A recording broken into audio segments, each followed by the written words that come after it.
अबीरा और अरमान के घर वापसी के बाद पूरी तरह से पोद्दार हाउस का माहौल बदलने वाला है। जहां अरमान से गिड़गिड़ा कर माफ़ी मांगने का नाटक करेगी दिशा, वहीं अबीरा खरी खोटी सुनाएगी दिशा को। जी हां दोस्तों, पॉपुलर टीवी सीरियल ये रिश्ता क्या कहलाता है का आने वाला अपकमिंग एपिसोड बेहद इमोशनल और धमाकेदार होने वाला है। आखिरकार आप देखेंगे कि अबीरा अरमान को ढूंढकर वापस ले आने में कामयाब हो जाती है, लेकिन घर वापसी के बाद पोद्दार हाउस का माहौल पूरी तरह से बदल जाता है। जैसा कि आपने देखा है कि अरमान घर छोड़कर निकल चुका था और अगर अबीरा कुछ देर और कर देती तो वो मसूरी पहुंच चुका होता। बताया जा रहा है कि जहां से अबीरा उसे मिली है ना, वह मसूरी से सिर्फ 80 किलोमीटर दूर था, लेकिन समय रहते ही अबीरा वहां पहुंच जाती है और गुस्से में अरमान को खींचकर एक जोरदार थप्पड़ भी मारती हुई नजर आएगी। उसका गुस्सा बिल्कुल जायज होगा क्योंकि अरमान ने उसे बिना कुछ बताए उसे छोड़कर चला गया है।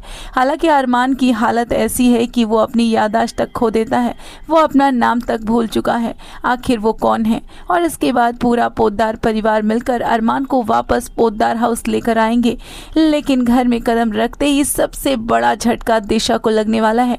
दूसरी तरफ दादीसा भी अपने किए पर बुरी तरह से पछता रही हैं। आज के एपिसोड में आपने देख ही लिया है कि दादीसा खुद से कितनी नफरत करने लगी हैं और अपना ही चेहरा काला कर रही हैं। उन्हें अब अपनी गलतियों का एहसास हो चुका है। वहीं विद्या भी किसी भी कीमत पर अरमान और अबीरा को खुद से दूर होने नहीं देगी और इसीलिए वो पूरे परिवार के साथ उन्होंने उसे घर वापस ले आई है।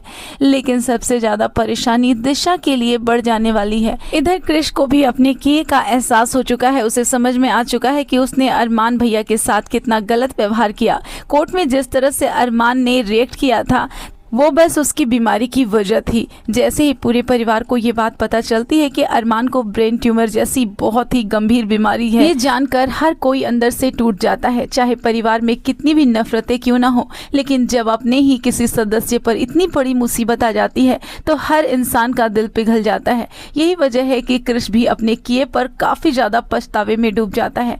और सबसे बड़ा ट्विस्ट तो तब आता है जब अबीरा और अरमान घर वापस पहुँचेंगे और दिशा सबकी नज़रों में अपनी खराब होती हुई छवि को सुधारने के लिए एक नया नाटक शुरू करेगी। वो अरमान और अबीरा के सामने घुटनों के बल पर बैठ जाती है और उनके पैरों में गिड़गिड़ा कर माफी मांगते हुए नजर आएगी। लेकिन अबीरा उसकी इस झूठी मासूमियत को तुरंत ही पहचान लेती है। अबीरा को अच्छे से याद होता है कि अरमान और मायरा के साथ जो कुछ भी हो रहा है ना, वो कोई और छोटी बात नहीं थी और इसीलिए ये दिशा ही जिम्मेदार थी। इसके लिए वो दिशा को कभी भी माफ नहीं करेगी और इसीलिए वो माफ करने से इनकार भी कर देती है।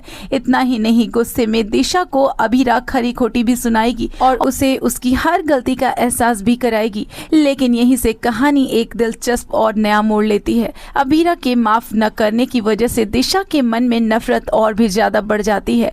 ऊपर से बुआ जी आग में घी डालने का काम करेंगी ही। वो दिशा को लगातार भड़काएंगी, जिससे दिशा का गुस्सा और भी ज्यादा नफरत में बदल जाने वाला है और एकदम चरम सीमा पर पहुंच जाने वाला है। इतना ही नहीं, एक BTS वीडियो में ये सामने आया है कि जिसमें दिशा शादी के फंक्शन के दौरान मायरा को थप्पड़ मारती हुई नजर आएगी। यानी कि आने वाले एपिसोड में सबसे बड़ी विलन बनकर दिशा ही सामने आने वाली है और इसकी वजह से अबीरा और अरमान की जिंदगी में एक बार फिर से बहुत बड़ा तूफान आएगा। अब देखना बेहद दिलचस्प होगा कि क्या अबीरा दिशा को उसकी हरकतों की सजा दिला पाएगी या फिर दिशा अपनी नई चालों से पूरे परिवार को फिर से एक बार मुश्किल में डाल देगी। इस धमाकेदार ट्रैक को देखने के लिए आप कितना एक्साइटेड हैं, आप भी हमें कमेंट में ज़रूर लिखें।